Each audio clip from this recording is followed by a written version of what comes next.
হরে কৃষ্ণ। জগন্নাথ বলদেব সুভদ্রা মাইয়া কি, জগন্নাথ রথযাত্রা মহা উৎসব কি।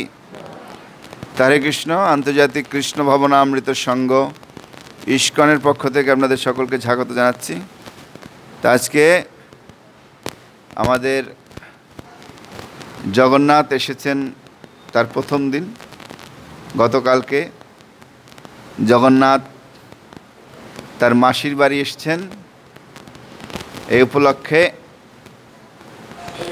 এই 7 দিন, মাঝখানে 7 দিন এই জগন্নাথের কথা আলোচনা হবে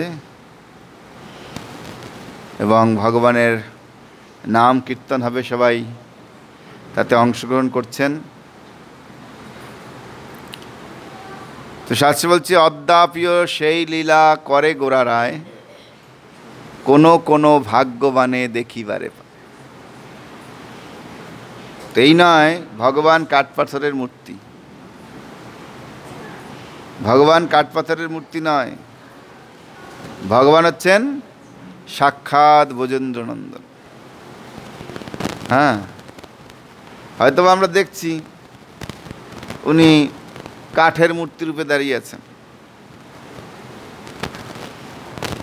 কিন্তু উনি জাগ্রত। যেমন আপনি এখানে দাঁড়িয়ে বসে বসে দেখছেন সব কিছু, উনিও বসে বসে এখানে বসে দেখছে। আপনি নড়াচড়া করছেন কিন্তু উনি নড়াচড়া করছেন না, চুপচাপ আছে। কিন্তু উনি হচ্ছেন সাক্ষাৎ স্বয়ং ভগবান। উনি ওখানে কেন বসে আছেন এরকম? জগৎবাসীর কল্যাণের জন্য। হ্যাঁ, ভগবান এই জগতে এসছেন এই জগৎবাসীর কল্যাণ করার জন্য। এই নয় আমি পুজো পাবো, আমি এই করবো, আমি সেও না, ওইটা বড় উদ্দেশ্য নয় ভগবানের। জগতের কল্যাণের জন্য ভগবান এই জগতে আবির্ভূত হয়েছেন।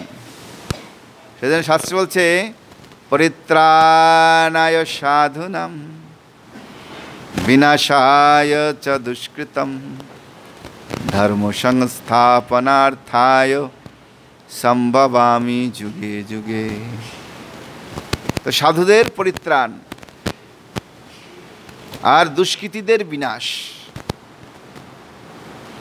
কারণ এই দুষ্কৃতীরা সমস্ত সংসার জুড়ে আছে, যারা ভগবানকে মানে না, ভগবানকে জানে না, ভগবানকে পালন করে না, ভগবানের কোনো নির্দেশ তাদের বোধগম্য নয়।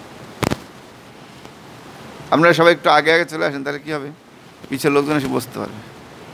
পিছের সিট ফিল আপ হয়ে গেছে। সমস্যা নেই, বাঘ ভাল্লুক নই আমি। হচ্ছে সাধুদের পরিত্রাণ এবং দুষ্কৃতীদের বিনাশ করার জন্য ভগবান এই জগতে আবির্ভূত হন। আর বিশেষ করে জগন্নাথ দেব, উনি এই কলিযুগের, এই কলিহত জীবের উদ্ধারের জন্য উনি এই জগতে আবির্ভূত হয়েছে। কারণ এই কলিযুগের মানুষ হচ্ছে হতভাগ্য। হ্যাঁ, কলিযুগের মানুষেরা হচ্ছে সবচেয়ে হতভাগ্য। কেন আপনারা বলতে পারেন হতভাগ্য কেন? সেজন্য শ্রীমদ্ ভাগবত বলেছে, প্রায়না অল্প আয়ুষা কলাহস্মিন যুগে জানা মন্দ সুমন্দ মতায় মন্দ ভাগ্য উপদ্রুত। কলিযুগের মানুষের আয়ু খুব কম। কত বছর? 100 বছর পরম আয়ু, কিন্তু 100 বছরকে বাঁচে? ওই 60, 70, 80-র মধ্যেই শেষ। আর এখন দেখা যাচ্ছে সব বাচ্চা বাচ্চা মানুষ মারা যাচ্ছে, মাতৃগর্ভে মারা যাচ্ছে। হ্যাঁ, সেজন্য এই কলিযুগের মানুষের আয়ু খুব অল্প, প্রায়ণ অল্প আয়ুষ। আর কলাহস্মিন যুগে জানা মন্দ সুমন্দ মতায়, আমাদের মন মন্দ, আমাদের মতিমন্দ, আমাদের গতিমন্দ। আমরা কলিযুগের মানুষের কখনো ভালো চিন্তা করি না। হ্যাঁ, এবং আমাদের আমরা যা চাই তা আমাদের জীবনে হয় না। যা চাই তা পাই না, আর যা পাই তা চাই না। হ্যাঁ, আর আমাদের ভাগ্য খুব খারাপ, ভাগ্য মোটেও ভালো না। হ্যাঁ, আজকে এই রোগ, কালকে সেই রোগ, কালকে এই জ্বালা, কালকে সেই জ্বালা, প্রত্যেক দিন কোনো না কোনো ঝালা ঝামেলায় আমরা এই কলিযুগে আছি। তাই ভগবান জগন্নাথ এই কলিহত জীবদের কল্যাণ করার জন্য এই জগতে উনি আবির্ভূত হয়েছে। বুঝতে পারছেন? তাই জগন্নাথ পুরীতে, জগন্নাথ ওখানে বিরাজ করছেন, নিত্য বিরাজ করছেন। এবং আপনারা সবাই প্রায় পুরীতে গেছেন, মানে সবাই। পুরী হচ্ছে আমাদের বাড়ির মতো। যেমন কলকাতা, পশ্চিমবাংলার মানুষ কলকাতায় সবাই যায়, সেরকম কেউ একটু একটু হলেই চলো পুরী যাই, ঘুরে আসি। হ্যাঁ, আর পুরীতে দেখেছেন বড় বড় মোটা মোটা পান্ডা একটা, হ্যাঁ, তারা জগন্নাথের সেবা করছে।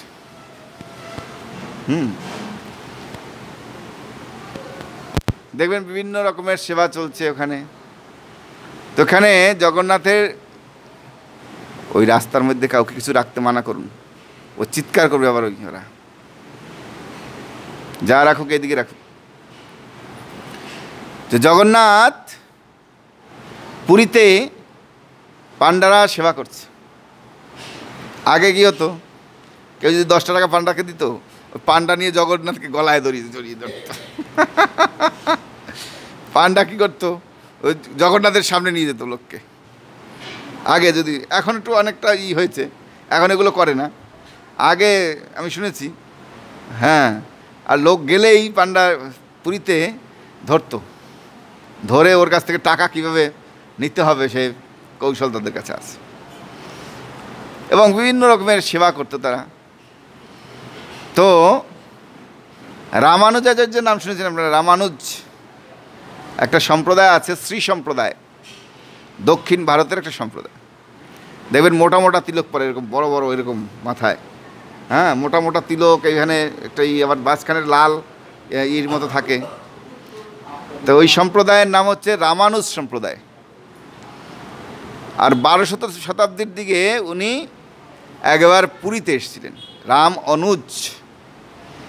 রামানুজ মানে হচ্ছে রামের ভাই, রামের অনুজ লক্ষণ উনি আবির্ভূত হয়েছে, স্বয়ং লক্ষণ। ওখানে আবির্ভূত হয়ে উনি এই যে মায়াবাদ প্রচার করেছিলেন শঙ্করাচার্য। যখন এই জগতে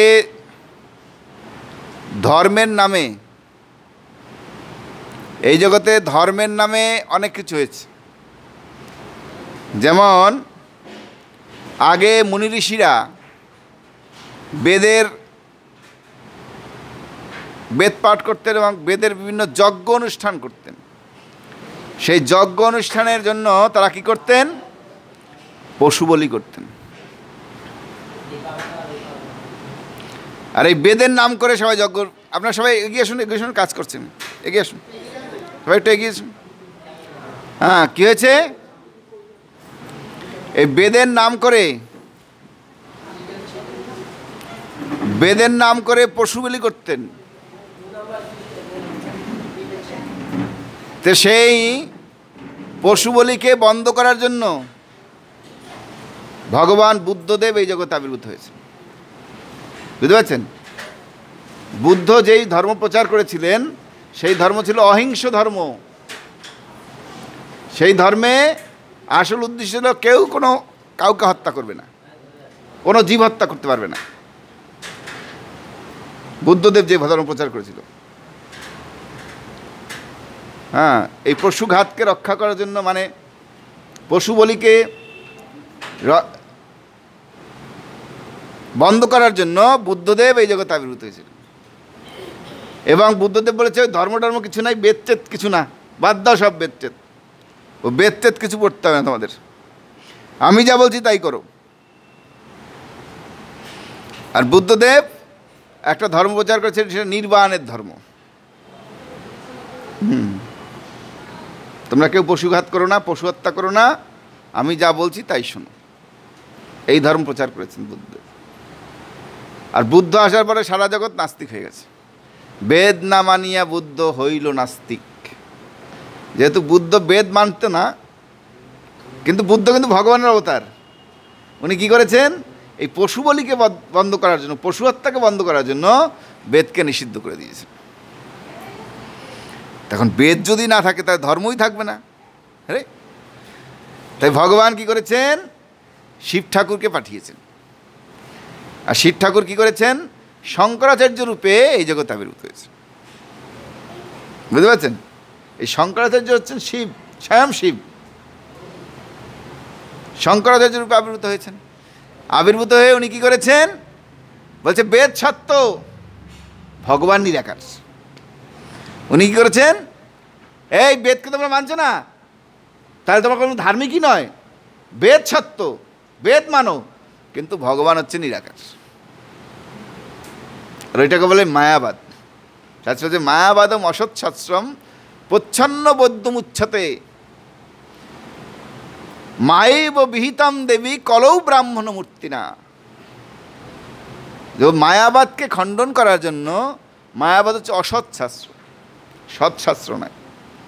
প্রচ্ছন্ন বৌদ্ধমুচ্ছতে, এই বৌদ্ধ ধর্মকে বা বৌদ্ধকে ডিফিট করার জন্য এই মায়াবাদ প্রচলন করেছেন কে, শঙ্করাচার্য। এবং ওর মাধ্যমে কি করেছে, বেদকে আবার এই জগতে এস্টাবলিশ করেছেন। নাহলে তৎকালীন সময়ে সব মানুষ বুদ্ধ হয়ে গেছিল, ভারতবর্ষের প্রায় মানুষ বুদ্ধ হয়ে গেছিল। আবার যখন শঙ্করাচার্য এসে বেদকে মান্যতা দিলেন, তখন আবার ধীরে ধীরে সব সনাতন ধর্মে কনভার্ট হয়ে গেছে। হ্যাঁ, এখন মায়াবাদ শুরু হয়ে গেছে। মানে ভগবান তো নিরাকার না, ভগবান তো সাকার, সারাট। এই যে আপনারা দেখতে পাচ্ছেন ভগবানকে, হ্যাঁ, ভগবান তো নিরাকার নয়, ভগবান তোর আকার আছে। কৃষ্ণাস্তু ভগবান স্বয়ং। ভগবান দেখতে কেমন, ভগবানের রূপ কেমন, ভগবানের বাড়ি কই, সবই তো আছে জানা আমাদের। কিন্তু এইটাকে প্রতিষ্ঠা করার জন্য রামের ভাই লক্ষ্মণ, রাম অনুজ, উনি দক্ষিণ ভারতে আবির্ভূত হয়েছে। আবির্ভূত হয়ে কী করেছেন, ভগবান নিরাকার নয়, ভগবান সাকার। হ্যাঁ, ভগবানের রূপ আছে, ভগবানের গুণ আছে। ভগবান কত লীলা বিলাস করেছেন দেখো তোমরা। তিনি রাম রূপে এসছেন, তিনি কৃষ্ণ রূপে এসছেন, তিনি কত কত রূপে এই জগতে আবির্ভূত হয়েছেন। তো এই করে উনি কি করেছেন, বিশিষ্ট অদ্বৈতবাদ নামে একটা ধর্ম প্রচার করেছেন, যার মাধ্যমে উনি এই জগতে আবার এই ভগবত ধর্মকে এস্টাবলিশ করেছেন। ওনার থেকে শুরু হয়েছে, হ্যাঁ, রামানুজের মাধ্যমে। কারণ উনি আসছেন 12 শতাব্দীর দিকে, মানে আজকে থেকে 800 বছর আগে। উনি প্রথমে এসে ধীরে ধীরে চালু করলেন কি, ভগবান সাকার, ভগবান নিরাকার নয়। উনি ওই মায়াবাদকে আবার খণ্ডন করে দিলেন। মায়াবাদকে খণ্ডন করে উনি ভগবানের যে সাকার রূপ সেটার প্রতিষ্ঠা করলেন। এবং বিভিন্ন শাস্ত্র নির্দেশ অনুযায়ী যে ভগবানের বিভিন্ন রকম সেবা করতে হয়, হ্যাঁ, সেইগুলো উনি শিক্ষা দিয়েছেন মানুষকে। জগৎবাসীকে উনি সেই রকম শিক্ষা দিয়েছেন। এই যে রামানুজাচার্য, ওনার গুরুদেবের নাম হচ্ছে কি জানো, নামটা ভুলে গেলাম আমি। তো উনি এই রামানুজাচার্যকে একটা মন্ত্র দেবে, বলছে দেখো তুমি এই যে আমি তোমাকে একটা মন্ত্র দিচ্ছি, এই মন্ত্রটা তুমি কাউকে বলবে না, আর এই মন্ত্রটা তুমি মনে মনে জপ করবে। আর এই মন্ত্র যারা জপ করবে তারা মুক্ত হয়ে যাবে। তো উনি কি করেছে, ওনার গুরুদেব দেহ রেখেছেন, দেহ রাখার সঙ্গে সঙ্গেই লোককে দাঁড়িয়ে বলছে, এই তোমরা শোনো একটা কথা, তোমরা সবাই মুক্তি লাভ করতে চাও জগৎ থেকে? বলে হ্যাঁ, তাহলে এই মন্ত্র জপ করো। কি? ওম নমো নারায়ণ।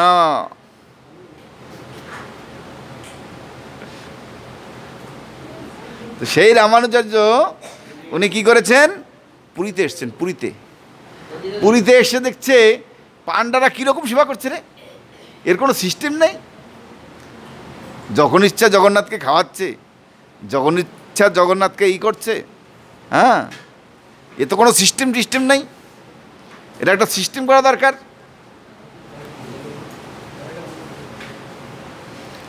তো তৎকালীন যে রাজা ছিলেন, সে রাজার নাম ছিল চোর গঙ্গদেব। আর রাজা তার হাতে ছিল, হ্যাঁ, উনি বড় একজন সাধু ছিলেন না রামানুজাচার্য, সেই কারণে সে যে রাজা ছিলেন, রাজা ওনার খুব অনুগত ছিল, রাজাকে যা বলতো তাই শুনত। তখন রামানুজাচার্য ভাবলেন এই পুরীর যে এই যে জগন্নাথের যে সেবা পূজা, এটা একটা সিস্টেমে আনা উচিত। কারণ সিস্টেমটা না থাকলে এ পূজা ভালো হয় না। যেমন আমাদের ইস্কনে একটা সিস্টেম আছে, সকালবেলা হলে মঙ্গল আরতি হবে, তারপরে গুরু পূজা হবে, তারপরে দর্শনারতি হবে, তারপরে দুপুরবেলা রাজভোগ হবে, হ্যাঁ, বিকেলবেলা ধূপ আরতি হবে, তারপর সন্ধেবেলা সন্ধ্যা আরতি হবে, রাতেবেলা শয়ন আরতি। এরকম সিস্টেম আছে, সেবা পূজার একটা সিস্টেম আছে। বলে জগন্নাথের একটা সেবা পূজার সিস্টেম হওয়া উচিত। তো উনি কী করলেন, একটা সময় দিলেন, এই পান্ডারা আর এবং রাজা, এই সবাই কালকে 10টার সময় এখানে থাকবে, উপস্থিত থাকবে। আমি আসব, আমি তোমাদেরকে শিখাবো কিভাবে ভগবানের সেবা করতে হয়। কারণ ভগবানের সেবার সিস্টেম আছে, এই সিস্টেমের বাইরে যদি তোমরা চলো তাহলে ভগবান তোমাদের সেবায় সন্তুষ্ট হবেন। তো রামানুজাচার্য সবাইকে বলে দিয়ে উনি রাতের বেলা বিশ্রাম করছে। আর জগন্নাথ এসছে, রে বেটা, তুই নাকি আমার সেবার সিস্টেম চেঞ্জ করতে চাস? হ্যাঁ, তুই কে? হ্যাঁ, এরা সব আমার ভক্ত, এই পান্ডারা সব আমার ভক্ত, তারা যেভাবে চায় সেভাবে সেবা করবে। হ্যাঁ, তুই কে? আমার পান্ডারা যেভাবে সেবা করতে চায়, আমি সেই সেবা গ্রহণ করেই আনন্দ অনুভব করি।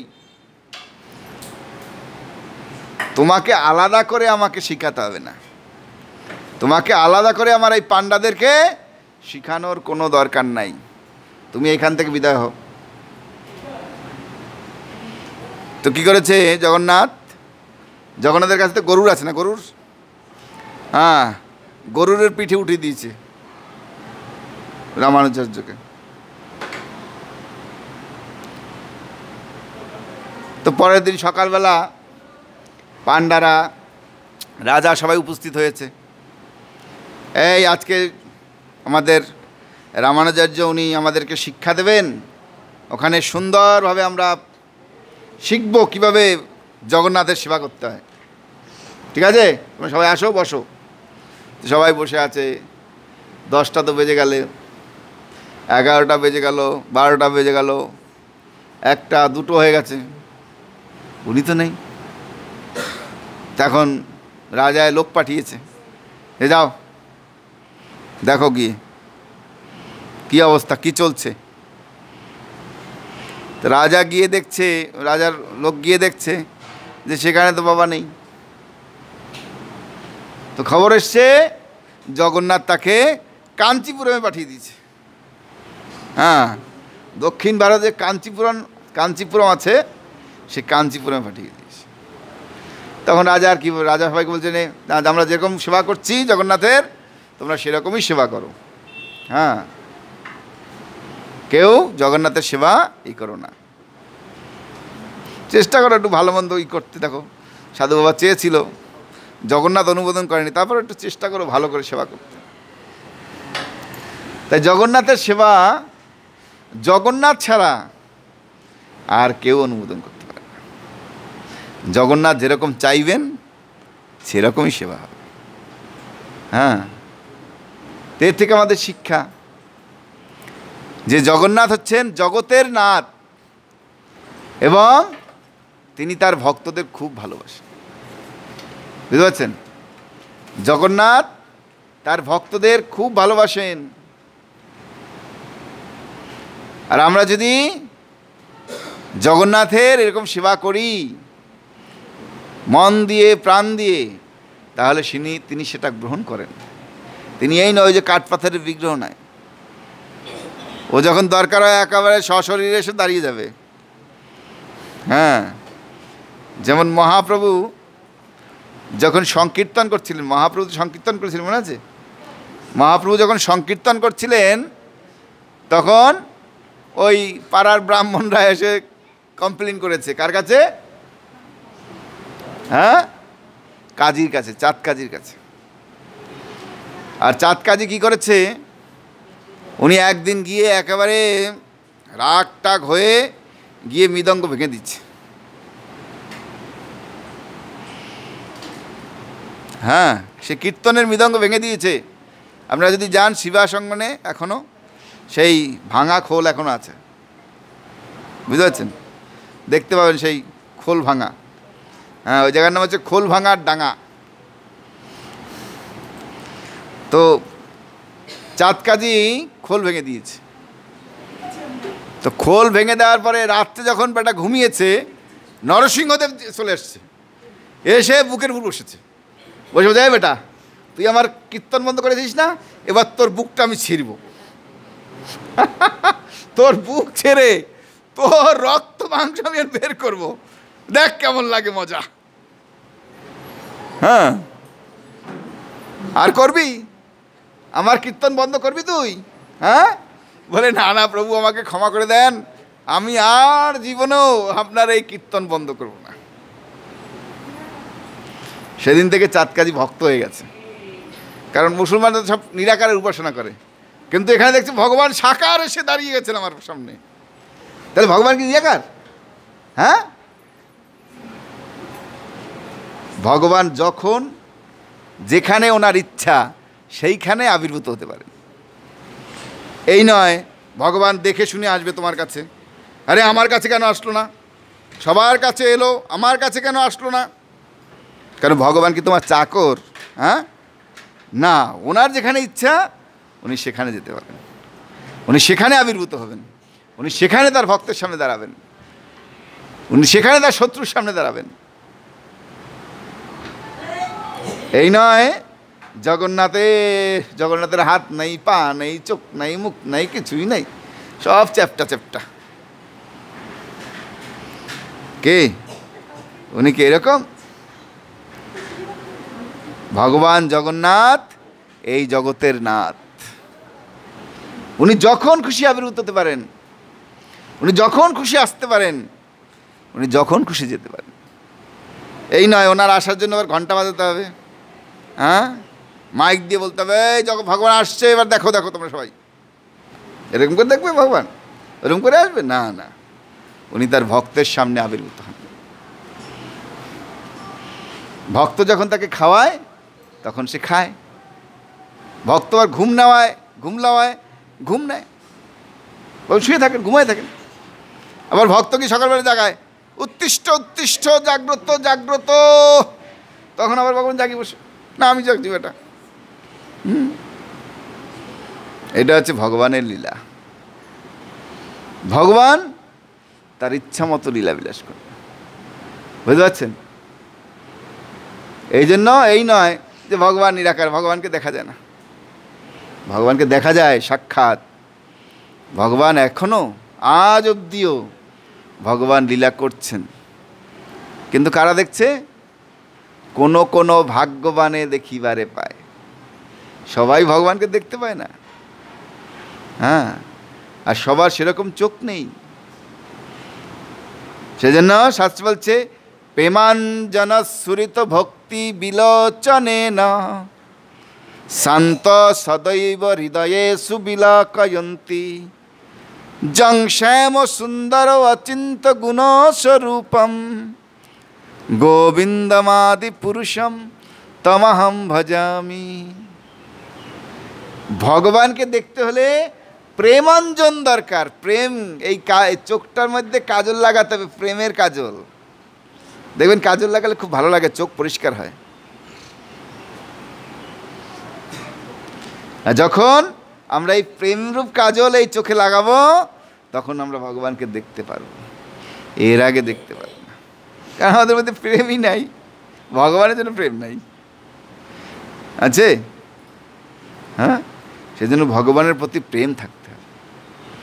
যখন আমরা ভগবানের প্রতি এরকম প্রেম প্রকট করব, ভগবান আমাদের প্রতি প্রচুর প্রসন্ন হবেন এবং তিনি সাক্ষাৎ আমাদের দর্শন দেবেন।